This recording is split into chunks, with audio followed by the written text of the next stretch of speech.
La Bible déclare la fin d'une chose vaut mieux que son commencement. C'est vrai, ce genre de message, tu pourrais les écouter lors des deuils. Mais permets-moi de te le rappeler ce soir. La fin d'une chose vaut mieux que son commencement. Bien commencer, c'est bien. Bien continuer, c'est bien. Bien évoluer, c'est bien. Mais bien finir, c'est mieux. Le succès, disait l'archevêque Nicolas Duncan Williams, il définit le succès. Il dit, le succès n'est pas défini par ce que tu fais ou par ce que tu réalises, mais par comment tu finis la course.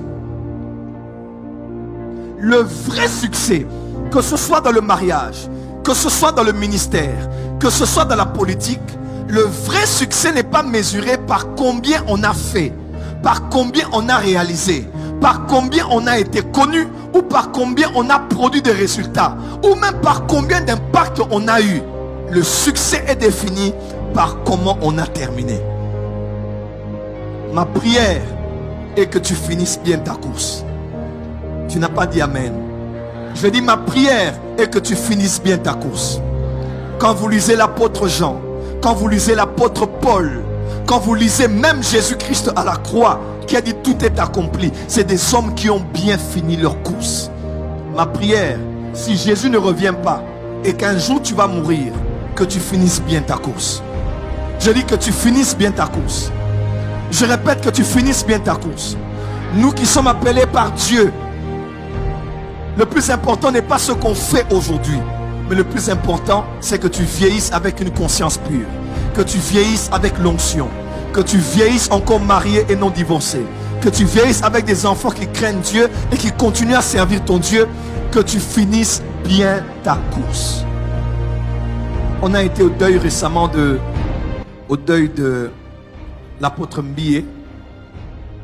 On a suivi en direct, on était là. On a vu un homme qui a fini sa course avec des enfants, tous en bonne santé, qui ont pratiquement réussi chacun sa vie. On a vu un homme qui a laissé plus de 1000 églises. Je répète, 1000 églises. Il faut être humble. Ces hommes n'avaient pas de réseaux sociaux à leur époque. Ils n'avaient pas les avantages que nous avons aujourd'hui. Mais il a laissé plus de 1000 églises. Et il est mort dans la gloire. Les hommes de Dieu sont venus célébrer cet homme. La présidence a envoyé des représentants importants. Des hommes importants qui étaient du monde entier pour venir célébrer la fin de cet homme. Nous étions au deuil de maman Olangi, que j'aime beaucoup citer. Nous avons assisté à leur deuil. On est allé jusqu'au lieu de l'enterrement. Mes frères et sœurs de le Seigneur, tu vois comment les généraux de Dieu sont enterrés dans la gloire. Après avoir fini, tout le monde a dit, tu as bien fini ta course. On voit les résultats de ton travail.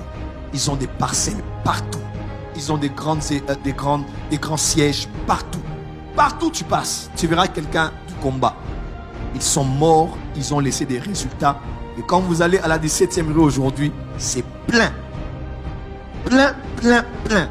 Papa n'est pas là, maman n'est pas là. Mais le travail continue. Les gens font des pronostics. Les gens disent ce qu'ils ont dit, mais le travail est là. Et il continue à se poursuivre. Dis à ton voisin, comment sera ta fin? Un sage a donné un conseil, il a dit, pour que ta vie aujourd'hui change, tu dois commencer à imaginer les genres de paroles que tu aimerais que les gens disent sur toi quand tu seras enterré. Qu'est-ce que tu aimerais que les gens disent sur toi le jour où tu seras 6 pieds sous terre et qu'on parlera de toi, on jettera les fleurs, hein? On mettra un peu du sable là. Les paroles que tu aimerais entendre de leur bouche sont les choses que tu dois prendre comme décision de commencer à faire aujourd'hui. Il est